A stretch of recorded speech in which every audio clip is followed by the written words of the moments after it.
तो नमस्कार, मैं पंडित ब्रजभूषण शर्मा आप लोगों के सामने एक बार फिर अपने YouTube channel Braj future point में आपके सपोर्ट और सहयोग के लिए इतना इतना आप लोगों का बहुत बहुत धन्यवाद, क्योंकि आप लोग के सहयोग से मैं आज जिस भी स्थान पे खड़ा हूँ या आप लोग का मेरे एक परिवार के अंग हैं।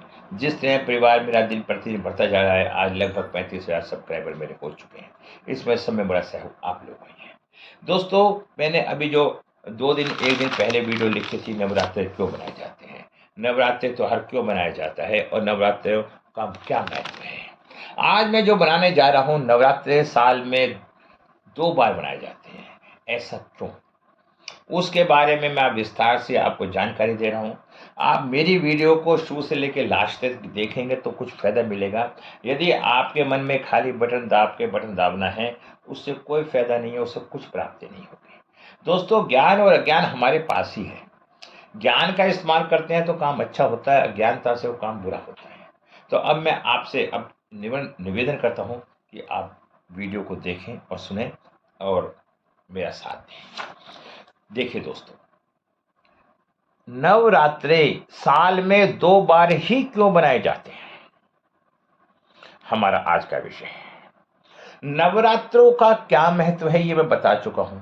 नवरात्र यह पावन त्योहार सालों से सदियों से बनता आ रहा है। इसका भी एक खास महत्व है। वैसे तो मां दुर्गा की उपासना के लिए सभी एक जैसे हैं और दोनों नवरात्रों का प्रभाव भी एक जैसा होता है। साथ ही दोनों नवरात्रों में मां की पूजा करने वाले भक्तों को उनकी विशेष अनुकंपा ही प्राप्त होती है। बहुत कम लोगों को ज्ञात होता है कि साल में नवरात्रे 4 बार भी होते हैं। दो दो नवरात्रे गुप्त नवरात्रे बोला जाता है, उनका भी महत्व इतना ही होता है। लेकिन उन नवरात्रों को बनाने वाले प्रकांड पंडित या तांत्रिक लोग ज्यादा होते हैं, आम आदमी नहीं बनाता है। इन सब बातों का हमें अनुभव होना चाहिए। दोस्तों, महिषासुर के अंत के समय मां दुर्गा को लोगों ने आशीर्वाद दिया था, तो जब से नवरात्रों की विधि चालू हुई। 9 नवरात्रे 10वें दिन समापन। नवरात्रे 4 बार भी बनाए जाते हैं, मैंने आपको बता दिया। ठीक है। फिर मैंने बताया, प्रथम मास चैत्र में पहला नवरात्रा होता है। फिर चौथे माह आषाढ़ में दूसरा नवरात्रा होता है। इसके बाद अश्विनी माह में प्रमुख शारदीय नवरात्रे होते हैं। साल के अंत माह में गुप्त नवरात्रे होते हैं। इन सभी नवरात्रों का जिक्र ठीक है, भागवत में भी बताया गया है। श्रीमद् भागवत में भी बताया गया है। धार्मिक ग्रंथों में भी किया जाता है। कैलेंडर के हिसाब से चैत्र मास से हिंदू नव वर्ष को भी शुरुआत होती है। इसी दिन से नवरात्रे भी शुरू होती हैं। परंतु सर्व ज्ञान होता है, चारों में चैत्र और शारदीय नवरात्रे प्रमुख माने जाते हैं। एक साल में यह 2 नवरात्रे मनाए जाते हैं। के पीछे भी वजह बताता हूं, अलग तरह की है। आपको नवरात्रे साल में 2 बार बनाने के पीछे प्राकृतिक, पौराणिक और आध्यात्मिक पहलुओं के बारे में भी बताता हूं। दोस्तों, हर चीज के पीछे कुछ ना कुछ लॉजिक होता है। तुर्क बुद्धि वाले या नकारात्मक सोच वाले हर बात को हरासमेंट उठाते हैं, जबकि सच्चाई यह है कि हमारे ऋषि मुनियों ने मानव के कल्याण के लिए समय समय पे हर तरह के ऐसे प्रबंध किए गए जिससे मानव को परेशानी ना हो, और वह ऐसा कार्य करके संसार छोड़ के चले गए। प्राकृतिक पहलू, नवरात्रि का पर्व 2 बार बनाने के पीछे प्राकृतिक कारणों की बात की जाती है। जो हम ये पाएंगे, दोनों नवरात्रों के समय ही ऋतु का परिवर्तन होता है। जब ऋतु परिवर्तन होता है, मौसम परिवर्तन होता है, तो हमारे जो जठराग्नि होती है उसमें भी परेशानी आती है। उसमें हजम करने की क्षमता कम हो जाती है।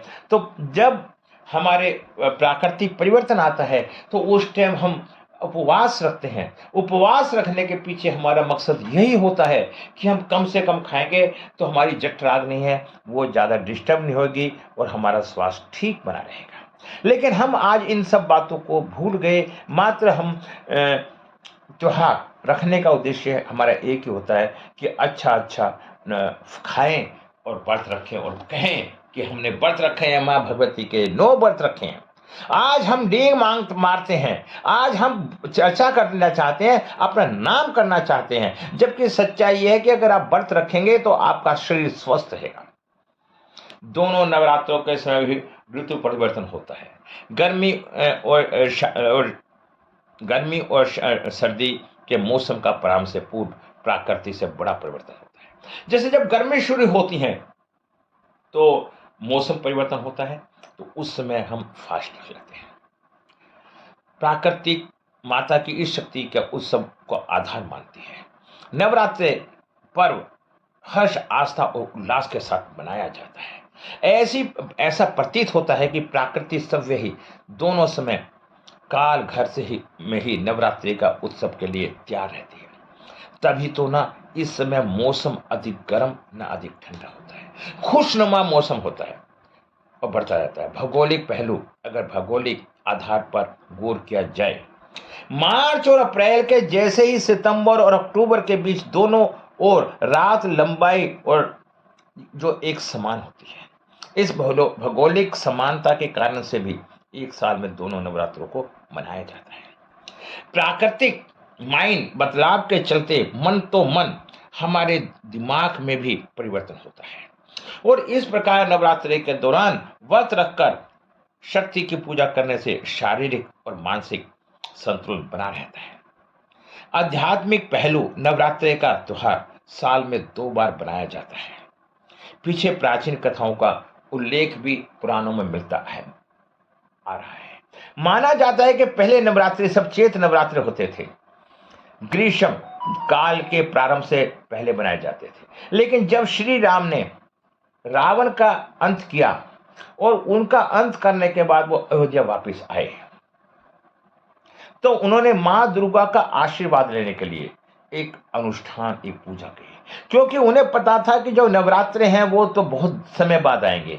तो उस समय जो मां भगवती की पूजा की गई, मां का आशीर्वाद लेने के लिए नवरात्रों की प्रतीक्षा नहीं करना चाहते थे, इसलिए उन्होंने दुर्गा की पूजा की थी। उसके बाद से ही नवरात्रों का पर्व 2 बार मनाया जाने लगा, क्योंकि 10वें दिन रावण का दहन दिखा दिया और हमने 9 दिन तक हमने माँ दुर्गा की पूजा करी और शद नवरात्र में असत्य की सत्य पर और धर्म के अधर्म पर जीत का स्वरूप माना। वहीं चैत्र नवरात्रों से भगवान श्री राम के जन्म उत्सव में राम नवमी का नाम जानते हैं, क्योंकि भगवान राम ने इनका अनुष्ठान किया था, तो उसके बाद रामनवमी का भी एक अनुष्ठान हुआ। गर्मी और सर्दी दोनों मौसम में आने वाले सौर ऊर्जा से हम सबसे ज्यादा प्रभावित होते हैं, क्योंकि यह फसल पकने की अवधि होती है। मनुष्य की वर्षा जल और ठंड से राहत मिलती है। ऐसे जीवन उपयोग कार्य पूर्ण होने के कारण दिव्य शक्तियों की आराधना करने के लिए यह समय सबसे अनुकूल माना जाता है। इन दिनों में हम साधना आराधना भी कर सकते हैं। जब हम उपवास रखते हैं, भगवान का ध्यान करते हैं, तो हम मेडिटेशन करते हैं और भगवान के करीब पहुंच जाते हैं और हमारा मन शांत होता है और हमारा तन अच्छा होता है। तो जब मन और तन अच्छा होता है तो उस व्यक्ति के जीवन में सब कुछ मिलता है। इन्हीं शब्दों के साथ में शब्दों में विराम लगाना चाहता हूं। फिर मैं दोस्तों आप लोगों से कहना चाहता हूं, अगर आपको अपना या अपने बच्चे का नाम ठीक करवाना है, या आपको अपना मोबाइल नंबर ठीक करवाना है, आपको मेरी वीडियो अच्छी लगी हो तो वीडियो को लाइक करें और शेयर करें, अपने दोस्तों के साथ शेयर करें। इससे मेरा मनोबल बढ़ेगा और मैं आपके लिए ऐसा ही ज्ञान से भरी वीडियो लाता रहूंगा। चैनल को सब्सक्राइब करें, बेल आइकन को प्रेस करें। आज की वीडियो को पूरा करता हुआ आपसे विदा लेता हूं। कल फिर मिलता हूं एक नई सोच और नई वीडियो के साथ। मैं इन्हीं शब्दों के साथ विराम लगाता हूं। बहुत बहुत नमन करता हूं आप लोगों को। धन्यवाद।